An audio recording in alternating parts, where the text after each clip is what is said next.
کرتے ہیں، ایک ترجمہ کرتے ہیں ایک خاص گواہی کو مت چھپاؤ، اور خاص گواہی سے مراد کہتے ہیں کہ اس سے مراد ولایت ہے، خاص کا اضافہ کر کے۔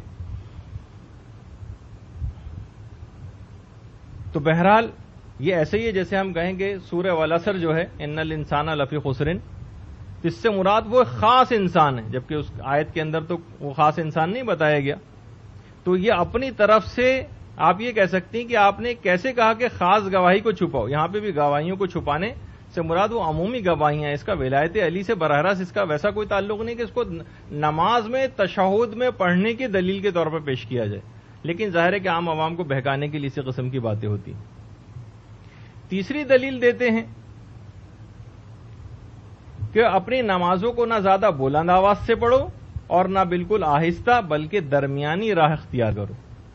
سورہ بنی اسرائیل کی آیت نمبر 110 پیش کی جاتی ہے، اور ایک روایت بھی پیش کی جاتی ہے کہ یہ آیت ولایت علی کے بارے میں، کہ مثلا رسول خدا کو حکم ملا کہ اس کے ولایت علی کو بلند آواز سے نہ پڑھو، کیونکہ منافقین سن کر اس کی تکذیب نہ کرنے لگیں، اور نہ اتنی آہستہ پڑھو کہ علی بھی نہ سن سکے۔ اچھا، اب سوال یہ ہے کہ اگر ایسا ہی ہے تو کیا ہمارے لیے جائز ہوگا اس آیت کے آنے کے بعد ہم لاؤڈ اسپیکر پر یا اپنی نماز میں ولایت علی کو بلند آواز سے پڑھیں؟ کیا کوئی پیش امام ایسی نماز پڑھا سکتا ہے کہ اس کے جملے فقط کوئی ایک آدمی سن سکے؟ کیا یہ عملی طور پر ممکن ہے؟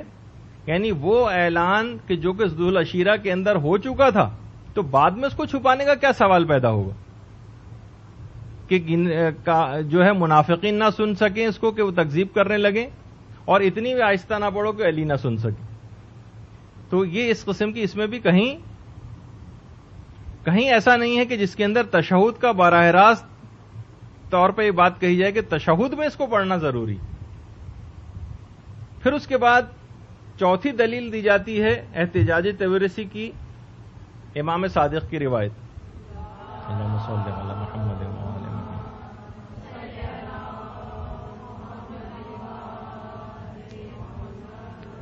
کہ جو کوئی بھی لا الہ الا اللہ محمد الرسول اللہ کہے اسے چاہیے کہ وہ علی امیر المومنین بھی کہے۔ یہ دلیل دی جاتی اس میں، کیونکہ حدیث کے اندر لفظ قل استعمال ہوا ہے۔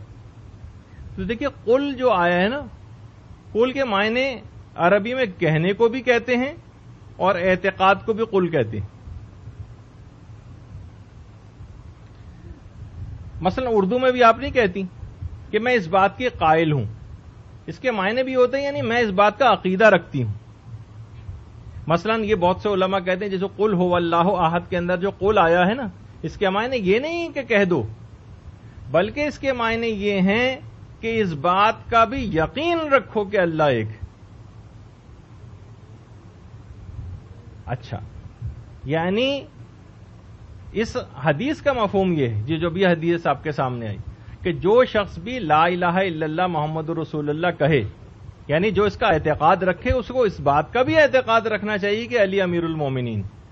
اگر آپ کہیں کہ نہیں، جب بھی ہم لا الہ الا اللہ محمد رسول اللہ کہیں ہم پر واجب ہے کہ امیر المومنین کی گواہی بھی دیں اس میں کہ علی اللہ کے ولی ہیں یا علی امیر المومنین ہیں، تو پھر کیا وجہ ہے کہ بحار الانوار کی جلد نمبر 43 میں حضرت فاطمہ الزہرا سلام اللہ علیہا کا جو وصیت نامہ ہے،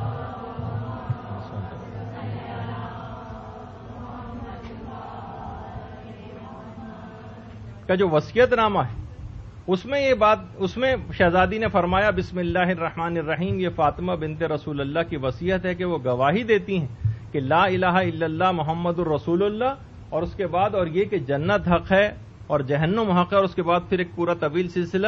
کیا وجہ ہے کہ پھر شہزادی نے یہاں پر علی ولی اللہ کیوں نہیں کہا؟ یعنی ہر دفعہ یہ کہنا واجب نہیں ہے، یہ عقیدہ میں تو واجب ہے، لیکن اس کے یہ معنی نہیں کہ ہر دفعہ جب بھی یہ بات لا الہ الا اللہ کہی جائے گی ہمیشہ محمد الرسول اللہ کہنا بھی ساتھ میں واجب ہے، اور کہنے سے مراد یہاں اعتقاد رکھنا ہے۔ ورنہ پھر کیا وجہ ہے کہ اگر یہ کہنا واجب ہوتا تو حضرت شہزادی کونین نے کیوں اس کی بات کی مخالفت کی؟ آپ دلیل کے طور پر بحر الانوار کی جلد نمبر 43 کی شہزادی کا یہ وصیت نامہ کوٹ کر سکتی ہیں۔ اس سے ثابت ہوئی یہ بات کہ یہاں پر قل سے مراد کہہ دو نہیں ہے، بلکہ اعتقاد رکھنا ہے کہ جو بھی شخص خدا کی وحدانیت پر یقین رکھتا ہے اور رسول کی رسالت پر، اس کے لیے اس بات کا بھی یقین رکھنا واجب ہے کہ علی امیر المومنین۔ یہ معنی کہنے سے مراد نہیں ہوتا کہ ہر دفعہ یہ بات کہی جائے۔ یہ دیکھیے اس قسم کی دلائل لوگوں کو مغالطے کے طور پر لا کر پیش کرتے ہیں۔ اور بحار الانوار کی جو 44ویں جلد ہے، اس میں امام حسین علیہ السلام کا بھی ایک وصیت نامہ ہے۔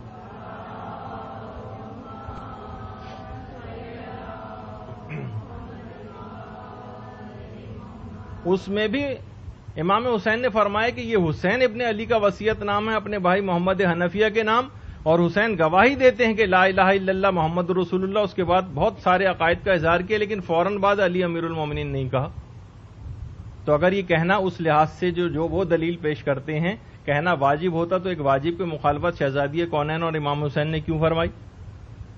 تو اس کے معنی یہ ہوئے کہ یہاں پر اس سے مراد اعتقاد رکھنا ہے، قول سے مراد کہنا ہر دفعہ مراد نہیں ہوتا کہ ہم جب بھی کبھی اس کا تذکرہ کریں لازم ہے کہ ہم خدا کی مثلا وحدانیت کے پہ گفتگو ہو رہی ہے، لا الہ الا اللہ کے کلمے پہ گفتگو ہو رہی ہے، بار بار علی امیر المومنین بھی ہم کہہ رہے ہیں، نہیں یہ معنی نہیں ہے، بلکہ اعتقاد رکھنا اس سے مراد ہے۔ تو یہ دیکھیے اس طرح سے یہ لوگ پیش کرتے ہیں۔ اس میں 5ویں دلیل یہ دی جاتی ہے کہ اصل میں دیکھیے تشہد میں شہادت امیر المومنین کا کہنا واجب تو تھا، مگر ائمہ نے اور علماء نے تقیہ کی وجہ سے اس کو ترک کیا۔ یہ کہتے ہیں کہ تقیہ کی وجہ سے ترک کر دیا۔ اچھا، اب یہ پتا ہونا چاہیے کہ تقیہ کے معنی کیا ہیں۔ یہ بات یاد رکھ لیں کہ تقیہ کے معنی کبھی بھی حق کو چھپانا نہیں ہوتے۔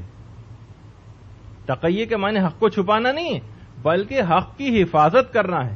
یعنی حق کے بیان میں اور حق کی تبلیغ میں ایسی روش کو اختیار کرنا چاہیے کہ حق بھی بچ جائے اور جان و مال و عزت و مذہب کے اوپر بھی حرف نہ آئے۔ یہ ہے تقیہ۔ اور جب کبھی ایسی چیز ہو جائے کہ جان میں اور حق میں سے کسی ایک کا انتخاب کرنا ہے، تو اہل حق نے ہمیشہ جانوں کا نذرانہ پیش کر کے حق کو بچایا ہے۔ مخلصین جتنے ہیں وہ ہمیشہ حق کا انتخاب کرتے ہیں اور جانوں کو قربان کرتے ہیں، جیسا کہ واقعہ کربلا میں ہم نے دیکھا۔ تو کیا ائمہ نے حق کبھی لوگوں کے سامنے بیان نہیں کیا تھا؟ سیاہ ستہ کی دیکھیے ساری کتابوں کو بھی اگر آپ ملا لیں، ساری کتابوں کی جتنی بھی سیاہ ستہ میں کتابیں ہیں ان کی تمام احادیث کو بھی جمع کر لیا جائے تب بھی ان کی تعداد، جیسے کہ آپ کو کئی دفعہ بتایا جا چکا ہے کہ صحیح اصول کافی کی جو روایات ہیں اس سے بھی کم رہتی۔ اصول کافی میں 16,199 احادیث ہیں، صرف اصول کافی میں۔ سیاہ ستہ کی ساری کتابیں بھی ملا لی جائیں تو اتنی احادیث نہیں بنتی، تقریباً آدھی کے قریب احادیث بنتی ہیں سیاہ ستہ کی تمام احادیث کو ملایا جائے اور مقررات کو حذف کر کے۔ تو ولایت امیر المومنین کے متعلق ہمارے اصول کافی میں 2-4 حدیثیں نہیں، یا ہماری اور دیگر کتابوں میں ائمہ سے مروی سینکڑوں احادیث ہیں۔ یعنی ائمہ کے جو مخلص اصحاب تھے ان کے ہاتھ تو زنجیروں میں تھے لیکن زبانیں آزاد تھیں۔ سولی پر بھی اصحاب جو ہے ولایت و فضائل بیان کرتے رہے، لہذا یہ کہنا کہ انہوں نے تقیہ کی وجہ سے تشہد کے اندر ترک کیا ہے یہ انتہائی ایک احمقانہ قسم کی بات ہے۔ کوفے و شام کے بازاروں میں چوتھے امام نے اور شہزادی زینب اور شہزادی ام کلثوم نے اپنے خطبوں میں حق کو جگہ جگہ آشکار کیا ہے۔